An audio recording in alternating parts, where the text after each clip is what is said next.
읽어주는 수필 Y 이야기. 지난주 오후에 명함 한 장을 받았다. 식당 명함이었다. 사경을 헤매다가 회생한 B가 아내 Y를 통해 이번 원래 때 거기서 점심 대접을 하겠다고 한다. 그는 오랫동안 교회에 나오지 못했다. 그 말을 듣고 총무에게 카톡에 올리라고 부탁했다.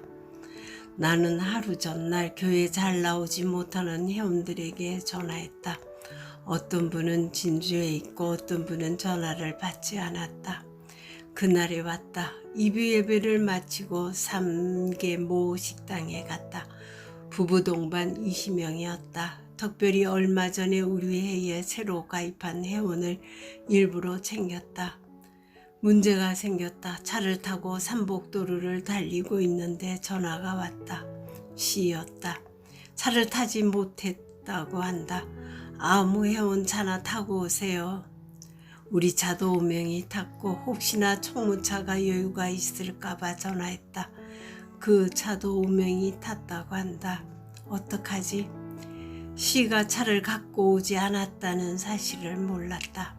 의뢰 다른 회원차를 타고 올 줄 알았다. 그분이 그렇게 내성적인 사람인 줄 미처 몰랐다. 목적지에 도착하여 K와 나는 식당 문 앞에서 근심스런 얼굴로 그분이 오기를 기다렸다. 날씨는 덥고 다리가 아팠다. K 역시 생각이 깊은 분이었다. 야, 큰일 났네.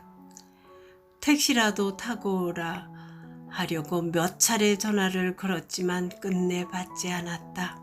우리 차에 정원을 초과해도 데리고 와야 했는데 무거운 책임감을 느꼈다. 다음날 C와 통화한 분이 전화했다. 이렇게 따돌림 당하기는 처음이다. 이렇게 말하더라고 했다. 만일 따돌리더라는 말이 100% 맞는다면 내가 10번 이상 전화할 필요가 없다. 만일 전화를 받았다면 데리러 갈 수도 있었다. 스스로 왕따라는 감옥에 갇히지 않았겠는가. 식당 안 풍경 16명은 예약석에 앉고 4명은 일반석에 앉았다. 식사가 시작되었다. 테이블 하나에 4명씩 앉았다. 예약석 구석진 곳에 아내와 나 맞은편에 B와 Y가 앉았다. B는 얼굴이 창백하고 헬쑥했다. 고생한 흔적이 눈에 보였다. 가만히 지켜보니 Y는 잠시도 자기 좌석에 앉지 않고 마치 그 식당 종업원처럼 움직였다. 냉장고에서 콜라를 꺼내주기도 하고 할 일을 찾아다녔다. 평소 교회 식당 봉사할 때 국그릇도 혼자 담당했다. 그런 일은 아무나 하는 일이라 대수롭지 않게 생각했다. 어떤 사람과 일주일만 여행해보면 그 사람의 됨됨이를 알 수 있다. 오늘 Y를 아는 데는 많은 시간이 필요하지 않았다. 우리를 위해 조금도 자기 몸을 사리지 않고 움직이는 모습을 보고 금방 알 수 있었다. 남편한테는 얼마나 잘할까 생각해 보았다.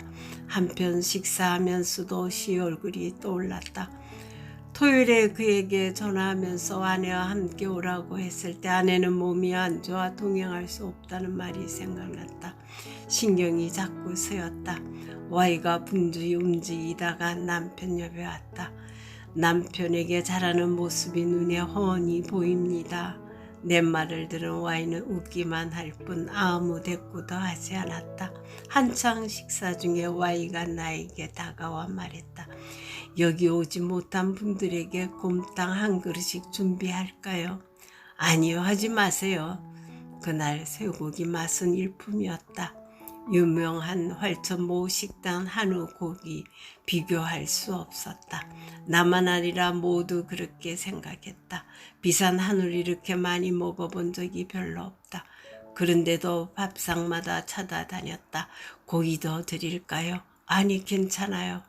그날 기빈 대접을 받는 기분이었다. 놀라운 일이 또 일어났다. 거의 식사가 끝날 무렵 한 사람이 마지막 물을 마시는 모습을 보고 막 일어서는데 Y가 왔다. 한 집에 곰탕 한 그릇씩 준비했어요. 곰탕을 넣은 큰 비닐봉지를 한 가정에 하나씩 나누어 주었다. 정말 못 말리는 분이다. 누군가 말했다. 한 달 월급 다 날아가겠다. 맞아요. 집에 와서 다시 시에게 전화했다. 받지 않았다. 다음 날에 또 전화했다. 받지 않았다. 카톡방에 내가 올린 죄송하다는 글을 보고 총무도 자기가 챙기지 못해 그렇다면서 송구스러워했다. 와인은 대접은 이렇게 해야 한다는 듯 모범을 보여주었다. 아울러 시에게 죄송하다는 말을 전해야겠는데 전화를 받지 않는다. 다음 날 아침에 한 회원에게 전화 한 통을 받았다. 시가 오해하고 있는데 오해를 풀려고 해도 잘 안 되네요. 그 말을 듣고 다시 전화했지만 받지 않았다. 호사다마라는 말이 떠오른다. 세상만 사는 동전양면처럼 좋은 일과 좋지 않은 일이 계속 일어나는가 보다. 2023년 6월 11일 God bless you.